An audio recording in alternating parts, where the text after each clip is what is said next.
de la mondialisation au nouvel ordre mondial, ou encore 1000 milliards de dollars, en hommage à Henri Verneuil et Patrick Dewaer.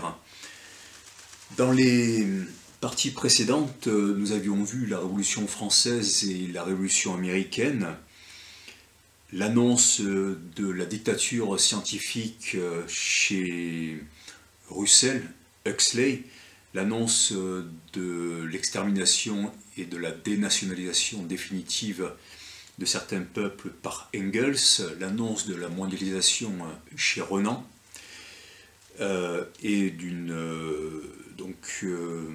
dictature encore scientifique ou d'un régime basé sur une religion de la biologie chez Julian Huxley, le frère d'Aldous Huxley, qui donc à travers ses ouvrages déjà voulait dénoncer ce qui était en œuvre, comme Russell dans les années 50. Je voudrais citer aussi George Orwell, qui a publié 1984 à 1948, et bien évidemment c'était une allusion à travers l'inversion des chiffres de ce qui était déjà en place. Et le gouvernement totalitaire de 1984, en fait, s'est produit après une grande guerre, des déflagrations, et c'est un gouvernement qui a été mis en place après ces graves crises, donc c'est quelque chose qui doit aussi nous interpeller. Orwell, c'est un Anglais qui avait grandi dans le Raj, c'est-à-dire l'empire des Indes britanniques, qui était extrêmement dur, vraiment impitoyable. Il avait fait ses études à l'Eton College, combattant de la guerre d'Espagne, clochard à Paris, journaliste à la BBC. Il savait de quoi il en retournait en termes de conditionnement mental, de contrôle des peuples par une extrême minorité, comme c'était le cas dans l'Empire des Indes, et de réalité de la vie et des luttes, lui en tant qu'anarchiste, quand il s'était engagé contre à la fois le fascisme et le communisme, les communistes soutenus par Staline dans la guerre d'Espagne.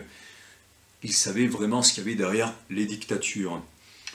Et les aspects, on pourrait dire prémonitoires, mais ce n'était pas prémonitoire parce que c'était déjà écrit à cette époque-là, et ça, effectivement, ça peut paraître délirant parce que, on va dire, ça touche au conspirationnisme, mais ce n'est pas le cas. Dans 1984, on sait qu'il y a une surveillance absolue à travers le télécran, ce qui est en train de se mettre en place par la 5G, les drones à reconnaissance faciale, toujours évidemment dans l'idée de la protection des individus contre des ennemis qui sont par exemple le terrorisme, un terrorisme qui a en grande partie été créé par ceux qui veulent régner sur le monde, sachant que les pouvoirs qui s'opposent souvent en réalité sont alliés pour créer une stratégie de la terreur pour tenir les peuples d'un côté comme de l'autre. Et dans 1984, on a donc les devises de cet empire.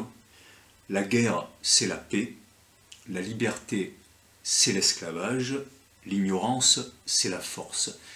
Et c'est vraiment aujourd'hui ce qu'on voit de façon très forte en France et dans le reste du monde à travers la mise en place de régimes autoritaires, soi-disant pour la protection, avec le coronavirus, et dénoncé par pas mal déjà d'intellectuels, voire de scientifiques, même si ça reste encore bien tiède. La volonté d'extermination de certains peuples, ça n'appartient pas qu'au passé, mais il faut quand même rappeler ce qui s'est passé dans les siècles écoulés. Là, je vais citer un passage de mon ouvrage Quest, le deuxième tome, le Vesicapiscis de Tara. Ça touche à l'Irlande, où il y a eu deux choses terribles. C'était d'abord 600 000 morts et l'expropriation des autochtones irlandais par les colons de Cromwell, hein, qui avait fait donc sa révolution puritaine en Angleterre au milieu du XVIIe siècle. Et puis, 2 siècles après, eh bien, ça a été la Grande Famine. Donc, presque toutes les terres appartenaient à des colons protestants et britanniques qui touchaient l'impôt des familles. Pendant la famine, les ports restèrent ouverts aux exportations des propriétaires et négociants vers l'Angleterre. Et la reine Victoria interdit même au sultan de Constantinople de donner plus de 2000 livres sterling aux Irlandais, au lieu des 10 000 prévus, car elle n'avait elle-même donné que 1000. L'Angleterre de sa gracieuse majesté, qui possédait les plus grandes réserves de nourriture d'Europe, ne les mit jamais à l'aide de l'Irlande, qui donc à l'époque était sous le joug des Britanniques, hein, c'était plusieurs dizaines d'années avant l'indépendance irlandaise, et essaya de bloquer les 3 navires de vivres acheminés par le sultan. Ajouté à l'émigration et les États-Unis, l'Angleterre et l'Australie, la famine fit perdre 4 millions d'habitants à l'Irlande entre 1840 et le début du XXe siècle. Bon. Voilà ce que disaient les journaux de l'époque de la politique de l'Angleterre qui visait à exterminer le plus d'Irlandais, de Celtes, hein, c'est leur propre terme, possible. C'était vraiment l'époque, déjà le début de l'eugénisme, où certains peuples étaient considérés comme des peuples primitifs qui empêchaient le progrès de l'humanité. L'éditorial du Times du 30 septembre 1845 mettait en garde. En Angleterre, les 2 principaux repas de la journée d'un travailleur consistent maintenant en pommes de terre. Bon.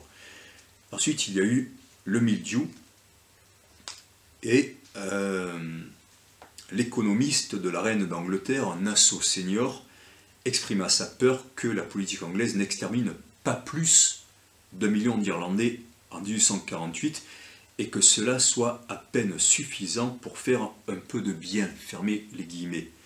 Quand un témoin oculaire demanda qu'on arrête d'urgence le génocide en cours, Trevelyan, un ministre anglais, répliqua « Nous ne devons pas nous plaindre de ce que nous cherchons à obtenir ».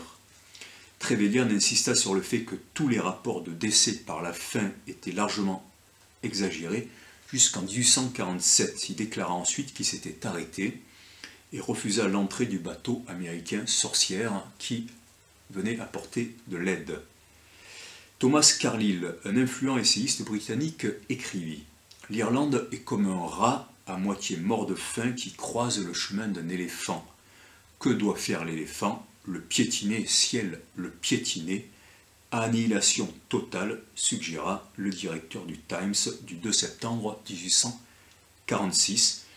Et en 1848, un éditorialiste pavoisé, un Celte sera bientôt aussi rare sur les berges du Shannon qu'un peau rouge sur les berges de Manhattan. Voilà. Donc, ça, c'est des choses qu'il faut garder à l'esprit, parce que ça peut nous apparaître complètement délirant et dépassé, cette idée qu'il peut y avoir la volonté de réduire drastiquement la population du monde et de se débarrasser d'un certain nombre de peuples réactionnaires, ou dépassés, ou sous-développés, comme le disait Engels. Mais voilà, et là ça peut apparaître encore une fois complètement délirant, mais c'est pas si sûr que ça. Voilà. La question de la surpopulation, c'est une question qui est réelle, même si aujourd'hui nous avons largement de quoi nourrir 7 milliards ou 10 milliards de personnes, à condition de redonner une autonomie alimentaire au pays, de faire de l'agriculture biologique avec les nouvelles découvertes de ce que par exemple Vandana Shiva appelle la nouvelle science, et en évitant le gaspillage et la nourriture du bétail, qui est une catastrophe écologique pour la Terre, hein, et qui fait perdre énormément de matières premières, tout en ensuite étant suivi de massacres d'animaux précédés de conditions d'élevage qui sont totalement intolérables. Bien sûr qu'il faut maîtriser la démographie, Et là, la responsabilité, eh bien, elle est en grande partie dans les mains des chefs religieux qui, depuis très longtemps, ont refusé de prendre des mesures pour cela sous prétexte de commandement divin. Et il faut aussi signaler que malheureusement, l'idée de la conquête du monde d'une religion par la démographie, c'est présent dans un certain nombre de cerveaux délirants.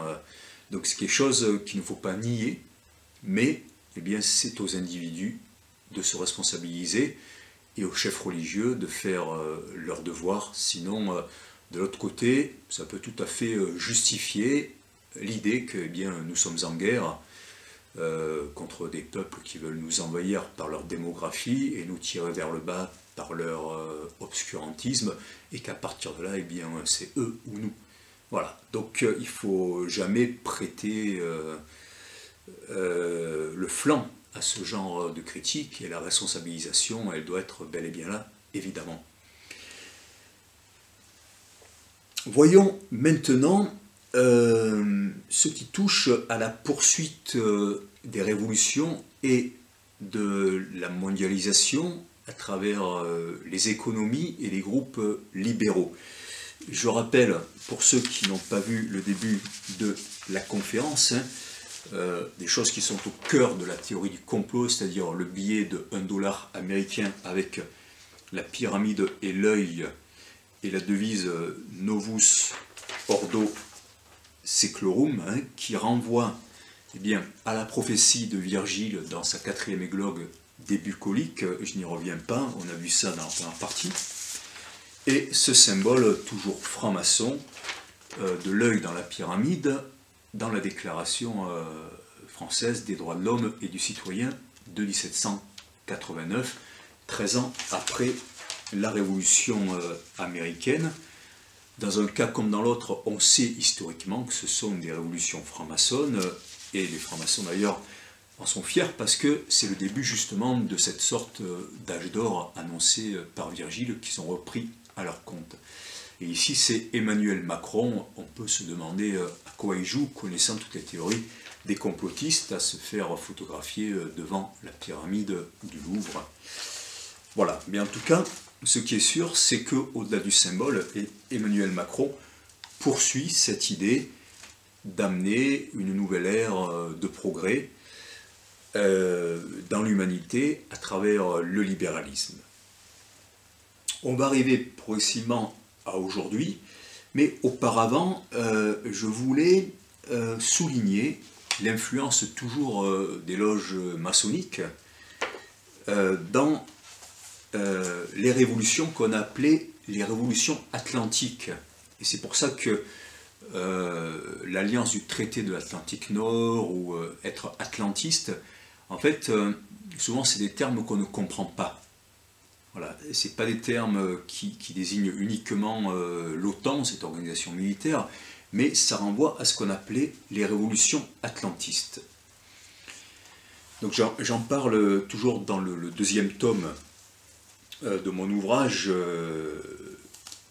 le Vesicapiscis de Taras, c'est au chapitre 4, je crois, de la 2e ou 3e partie, page 213, de la révolution atlantique à la dictature libérale. Alors ça c'est important parce qu'on ne parle pas en général de révolution atlantique en France, et pourtant c'est une thèse factuelle de l'américain Robert R. Palmer et du français Jacques Godechaux. Et dans sa préface à la Grande Armée de la Liberté, un livre de Walter Bruyère-Hostels, Jacques-Olivier Bourdon, qui est professeur à la Sorbonne, insiste sur le nombre d'anciens officiers de l'armée napoléonienne qui ont pris part aux révolutions libérales et franc-maçonnes du XIXe siècle. Voilà, je vais vous lire des extraits de cette préface. Donc il parle des liens régimentaires qui étaient noués à travers la grande armée de Napoléon, l'organisation de véritables agences de recrutement, les pages consacrées à la manière dont Bolivar recrute à partir de Londres des officiers donc de l'armée de Napoléon, le rôle de Marseille, port d'embarquement vers la Grèce, de Genève, plaque tournante du libéralisme européen. On voit que ça n'a pas changé, pourtant c'était il y a 2 siècles. Paris, siège de plusieurs comités patriotiques. Mais c'est évidemment la franc-maçonnerie qui paraît être le commun dénominateur à tous ces hommes. On connaissait bien depuis les travaux de Jean-Luc Coy-Baudin l'influence de la franc-maçonnerie dans l'armée de la Révolution et de l'Empire. Ce livre confirme sa forte imprégnation chez les officiers engagés dans les mouvements révolutionnaires au début du XIXe siècle. Elle est le creuset de ces engagements. On en retrouve l'influence particulièrement à Naples, mais aussi en Piémont et en Espagne. Le lien entre loge et société secrète est bien mis en valeur, Philadelphie, réseau de Buonarroti. Walter Breuer-Hostels montre en effet fort bien comment l'analyse d'une révolution atlantique, décrite jadis par Godchaux et Palmer, reprise il y a peu par Annie Jourdan, s'appuie non seulement sur un réseau idéologique commun, mais aussi sur un réseau d'hommes. Certes, parmi eux se dissimulent bien des professionnels de la guerre, mais dans l'ensemble, c'est bien un idéal libéral, voire républicain, plutôt d'ailleurs que bonapartiste, alimenté par la fréquentation des loges et sociétés secrètes, qui les pousse à rester dans l'action. Donc c'est important, parce que du coup ça explique aussi toute cette guerre idéologique de l'information et de la désinformation qu'il y a eu entre, d'un côté, les francs-maçons et les laïcs, et les catholiques d'autre part.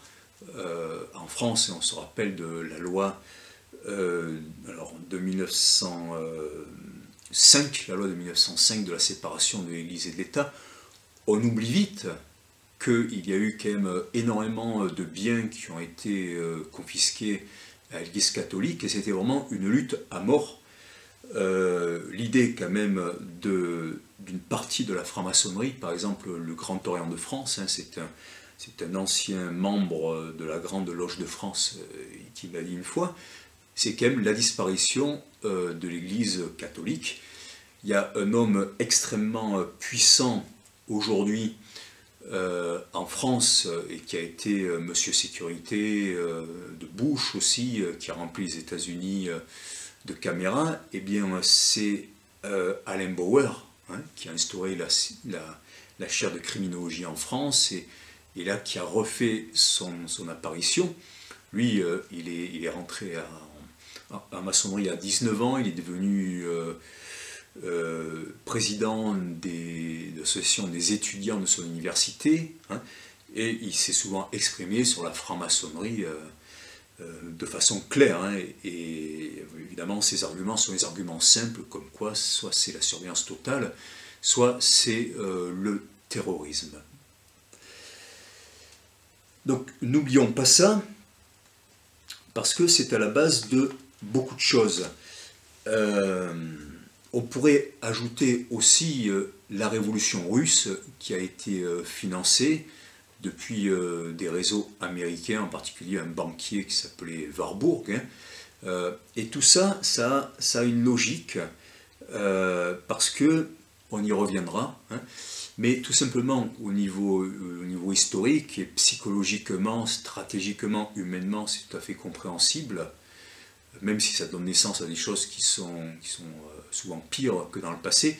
Eh bien, ce sont les ennemis historiques de l'Ancien Régime, c'est-à-dire du catholicisme et de la noblesse, des empires, des royaumes, qui vont se débrouiller pour faire tomber les empires et les structures qui les ont combattus, qui les ont opprimés, parfois qui les ont exterminés. C'est-à-dire que si aujourd'hui il y a cette alliance qui n'est pas récente entre les WASP, c'est-à-dire les White Anglo-Saxon Protestants, ou les héritiers de l'anglicanisme qui a été créé par Henri VIII pour se permettre à lui-même de divorcer alors que le pape s'y opposait au XVIe siècle, s'il y a des représentants juifs du peuple hébreu, Et s'il y a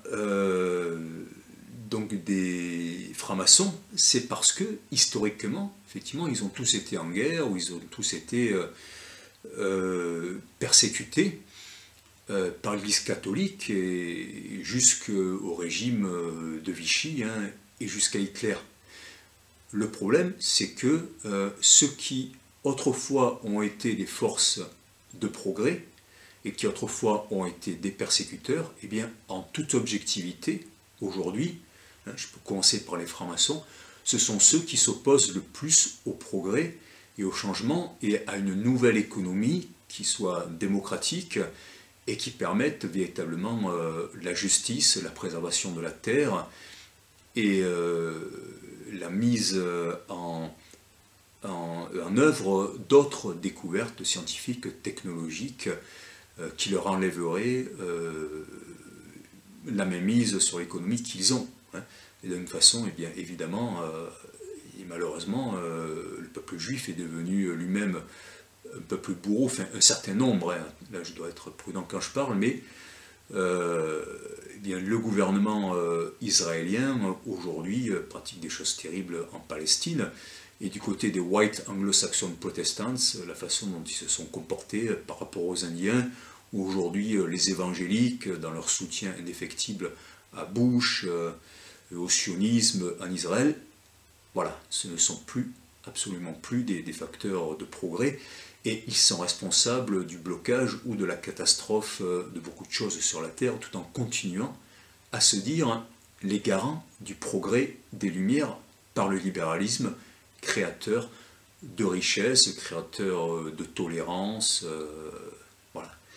Donc ça, ce sont des faits historiques, et il faut les avoir en tête, parce que ce sont souvent cette prétention au progrès et à être les héritiers de ces personnes-là, ça poursuit toujours, ça nourrit toujours le même discours chez ceux qui se prétendent les garants de la liberté, de la démocratie, du progrès dans le monde.